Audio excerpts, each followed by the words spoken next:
Good morning. Today we shall see about how to fill in this lesson plan, the instruction structure scheme. So this will be the master curriculum. This sheet is going to be the master curriculum. Here you can give the course details.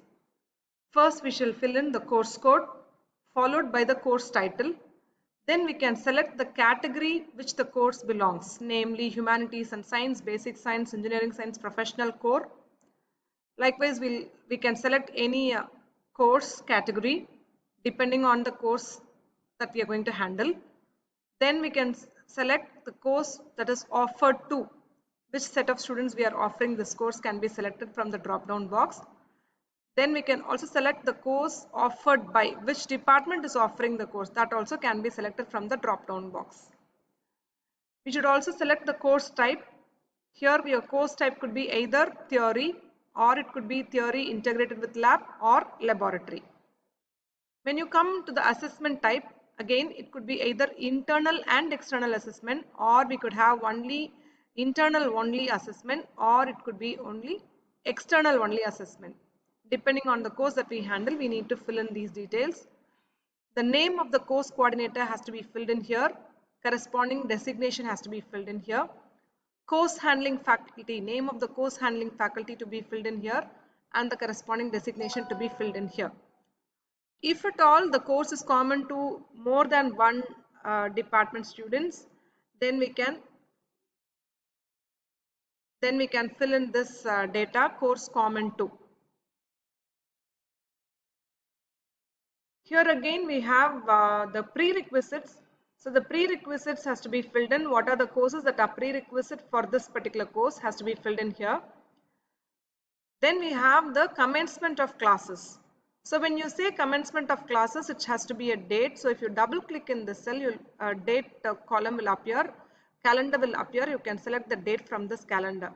Same way, last working day also has to be filled in by a double click. So you'll get the calendar here. You can select the date and fill in here. The month and year, here it means the month and year, since it is going to be flexible choice based. I have not mentioned the semester. You need to mention the month and year. For example, if this is the semester is going to start in July 21, then we can mention it as July 2021. We need to mention the regulation. Regulation could be 2017 or it could be 2019. So the regulation year has to be mentioned here. We also have the credits of the course.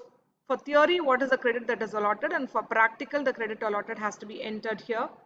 We can also enter the lecture hour, tutorial hour, and practical hour, which is allotted every week. Now when we come for assessment, we've got 3 assessments for autonomous, and it could be CAA 1 and 2 for CAA 1 and 2 and model for the final year students. So for autonomous, we'll have CAA 1, CAA 2, CAA 3, skill assessment 1 and skill assessment 2. We need to fill the dates in which the assessments will be conducted based on the academic calendar that will be given by our institution. So again, when you double click, you will get the calendar here. We can fill in the date on which the assessment will be conducted for CAA 1, 2, 3, or it could be model. We can also fill in the date correspondingly for skill assessment 1, 2, and 3.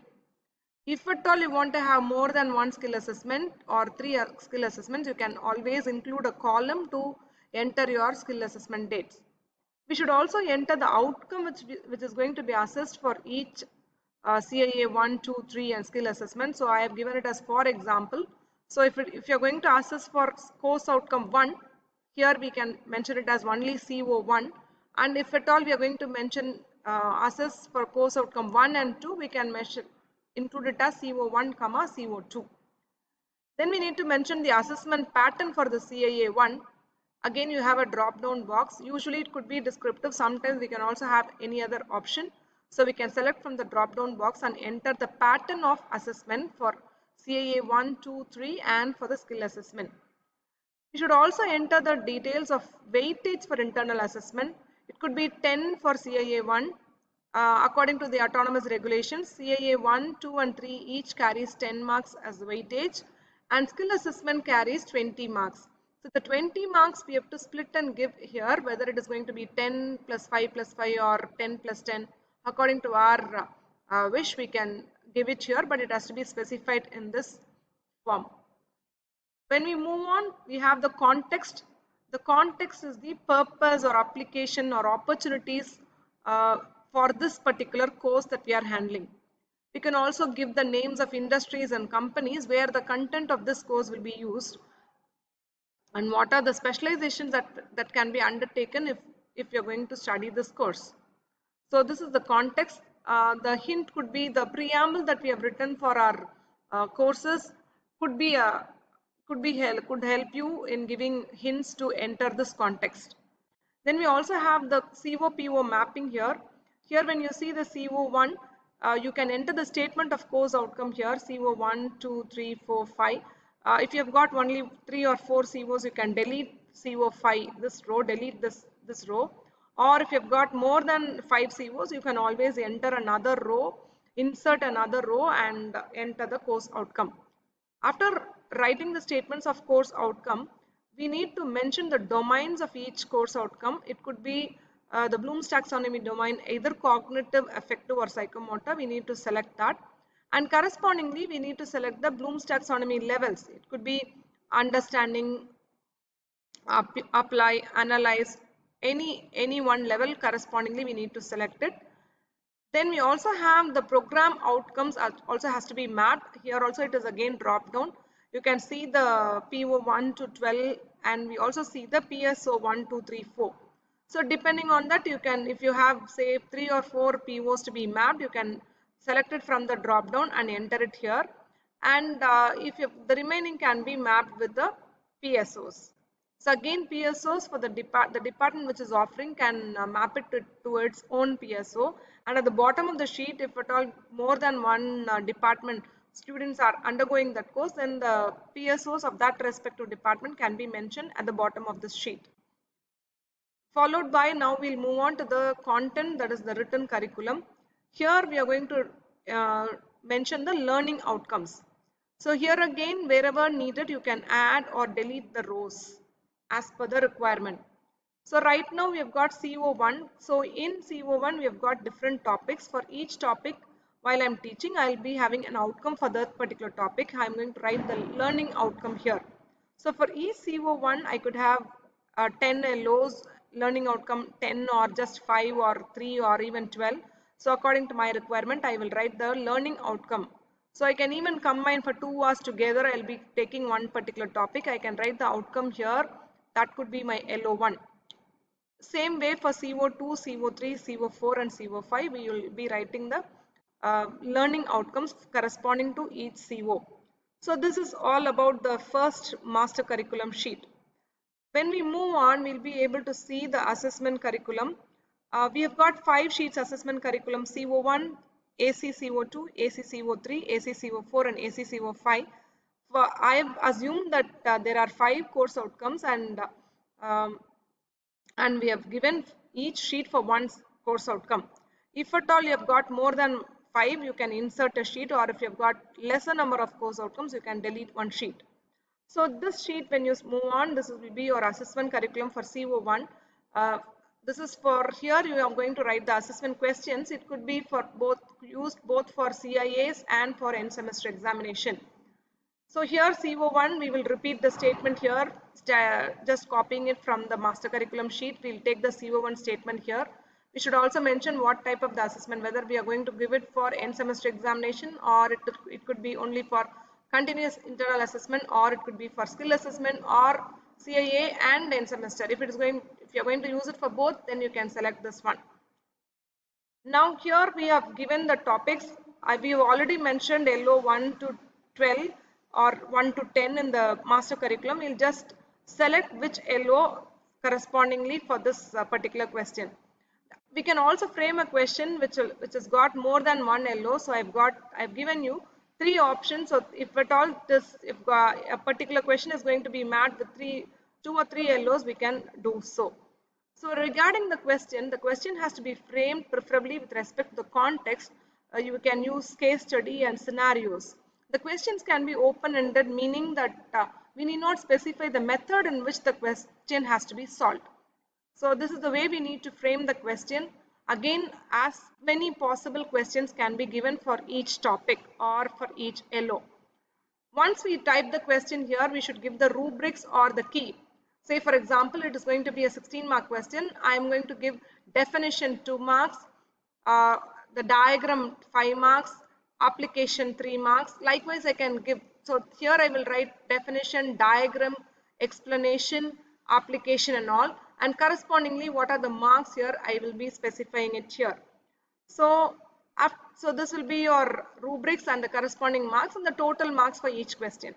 Same way I move on to the second question. It could be a 2-mark question, or it could be a 6-mark, 7-mark, 8-mark or 16-mark question. So as all possible questions and all types of questions can be entered here. After completing the all possible questions for this particular CO1, we move on to the lesson plan. Here I'm going to again select which topic am I going to introduce. So LO1 I'm selecting from the drop down whether it is for LO1 or LO2, and then I have to double click here to enter the planned date on which I'm going to handle the class. Again, the actual date on which I'm handling the class, again if you double click, your calendar will appear. You can select the date from it. And the duration, it could be either just 1 period, 2 period or 3 periods. You can select the duration from here. And stage of inquiry learning, that is tuning in, finding out, it is based on inquiry based learning. If you're not familiar with it, you can omit it, or if you're interested, you can explore on it and make use of this. This is not mandatory. Here we can use the activity. What is the activity that I'm going to use to take for this particular topic, say LO1?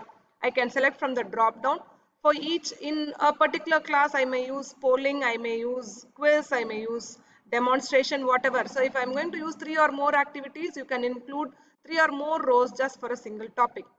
And I'll also tell what is the resource that I'm using, either a journal or a presentation or a book or a website, whatever. And once I selected from the drop down box here, I will tell what is the detail. So if it's going to be a website, I need to give the link for that website in this column.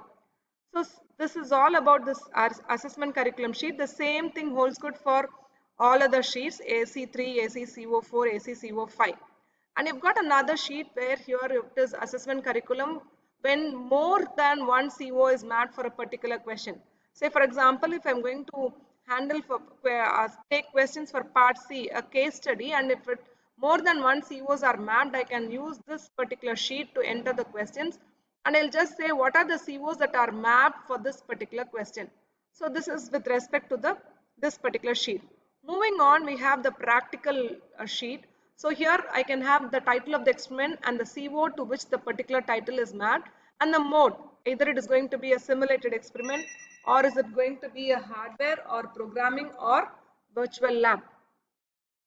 Again, here I am going to frame the questions. For one particular title, I may have 2 or 3 questions. So all that will be mentioning it here, along with the rubrics as we specified earlier, and the corresponding marks and the total maximum marks for each question. So this will complete your practicals sheet.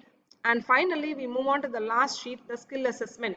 Here, this is your assessment curriculum for skill assessment. Here, you can have 1, 2, 3 or any number of assessments. Again, we'll select what are the activity in which you're going to assess their skills and which CO it is mapped to, and what is the rubric for each assess activity and what are the marks assigned. We can also mention the date of commencement of this activity. Say I'm going to give a duration of 2 weeks for them, I'll just give the commencement date and completion date. So all these details can be filled in this sheet, and we can make use of it to plan our course very well. So we are expected to complete this sheet before we commence the classes.